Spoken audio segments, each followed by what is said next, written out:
So, I don't know if you can see this, I don't know how the resolution is. I got some sun today. Went out and did a local mud run. It was not a particularly large mud run, but it was definitely more difficult than expected. I've never done a mud run before.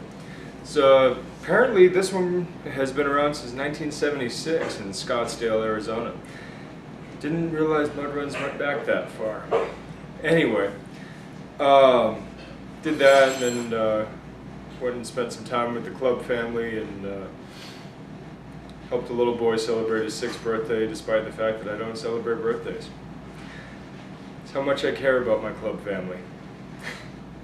But I wanted to talk to you a little bit about getting some sun, really about vitamin D.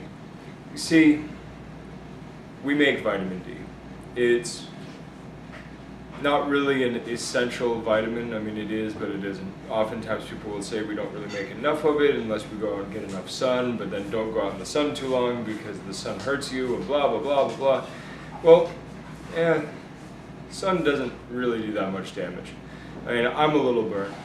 You can maybe see it, the pinkness in my shoulder. You know, I may be overexposed due to the fairness of my skin. But the thing is that going out and getting the sun is what helped me get the D3, and then once I go through the healing process and blah, blah, blah, my D levels will be pretty good. Interesting thing about vitamin D, it seems to do better in a large bolus infrequently or intermittently than it does in regular doses. Now, I don't know if this is a hard, fast rule or if this is just a trend they noticed when testing, but I find that interesting. But you know, you wouldn't have to go spend money on extra chemicals if you just go out in the sun once in a while. Now, yeah, we live in Arizona. Well, I live in Arizona. You probably don't live in Arizona.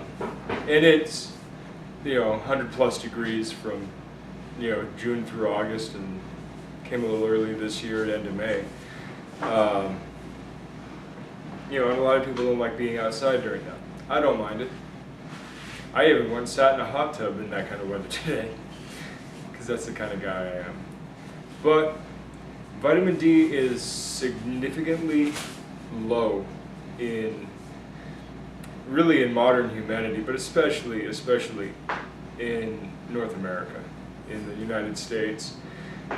We spend so much time indoors and eating poor foods, we just never get the appropriate amounts of vitamin D in our system. And really the only two ways to remedy that is to either supplement or go out in the sun.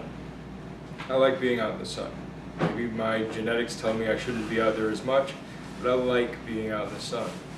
One of the reasons I moved to Arizona. For the rest of you, if you live in Michigan, where I used to live, or if you live in New England, where I used to live, or if you live in Seattle, where a few of my friends live, or if you live in Chicago, where a few of my friends live, and it's gray all the fucking time, you might want to start supplementing. It's not that expensive. It's really not that expensive. I mean, just the basic Now brand that you can get at vitamin shops is relatively inexpensive and will give you what you need. That's all I got. I mean, you can search the web for best practices. My practice is going out and getting some sun. I will talk to you guys tomorrow. Tomorrow's Black Sunday, and good journey.